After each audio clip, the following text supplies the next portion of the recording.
சீரியல்களின் full எபிசோடுகளை Sun டிவியில் ஒளிபரப்பான உடனே எக்ஸ்க்ளூசிவாக சன் நெக்ஸ்டில் மட்டும் ஃப்ரீயா பாருங்கள். டேய், யாரா பிரச்சனை பண்றா? நீ தான் எப்பவும் பிரச்சனை பண்ணிட்டு இருக்க. உனக்கு பிரபுன்னு பேர் வச்சதுக்கு பதிலா பிரச்சனைன்னு பேர் வச்சிருக்கலாம். சரியான டார்ச்சர். ஆமா, நான் டார்ச்சர் தான். எதுக்கு இந்த டார்ச்சரை சகிச்சிட்டு இங்கே இருக்கீங்க? எங்க வீட்டை சப்ஜாடா காலி பண்ணிட்டு எங்கயாவது போய் தொலைய வேண்டியதானே? நாங்க ஏன் காலி பண்ணிட்டு போனோம்? இது எங்க சொந்த வீடு. எது உங்க சொந்த வீடு? இது நாங்க ஏமாந்த வீடு. பிரபு கொஞ்சம் கோவப்படாதப்பா, அமைதியா இரு. உங்க சித்தப்பா மேலயும் ஏன் மேலயும் இருக்கிற கோவத்தை எல்லாம் குமர மேலயும் வேல்விழி மேலயும் காட்டாத. உன் சண்டை எங்களோடய போகட்டும். கார்த்தியும் குமரனும் அண்ணன் தம்பியா பழகட்டுமே. இந்த சென்டிமெண்ட் சினிமாலாம் என்கிட்ட ஓட்டாதீங்க. அந்த ஃபீலிங் மறந்து போய் ரொம்ப வருஷமாச்சு. பிரபு, நான் சொல்றத கேளு. அப்பாக்கும் பெரியப்பாக்கும் உள்ள பிரச்சனைல எங்களை தேவையில்லாம நீ வெறுக்காத. தயவு செய்து எங்களை நீ புரிஞ்சுக்க பிரபு. ஓஹோ, எலி ஏன் 8 முழம் வேட்டியை கட்டிக்கிட்டு ஓடுதுன்னு இப்பதான் புரியுது. என் சித்தப்பு பெரிய ஜகஜால கில்லாடி அப்புதான்.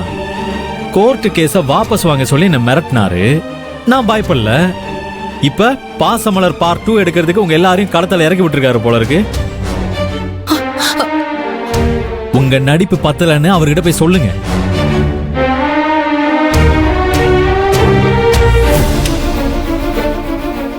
சாம வேத தான தண்டம்னு எந்தெந்த ரூட்ல வந்து என்ன அவர் அட்டாக் பண்ணாலும் கடைசியில மண்ணை கவருது அவராதான் இருப்பாரு. சொல்லி வைங்க.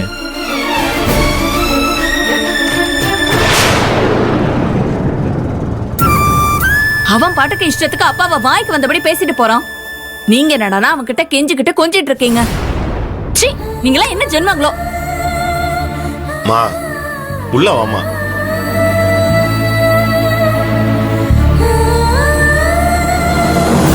அப்பா, நாளுக்கு நாள் உங்க பெரிய பையனோட டார்ச்சர் அதிகமாயிட்டே இருக்கு.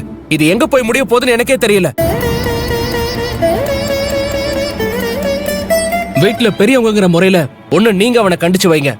இல்ல நான் பதிலுக்கு பதில் சண்டை போட ஆரம்பிச்சா அது நல்லா இருக்காது. டேய், என்னடா மிரட்டுறியா?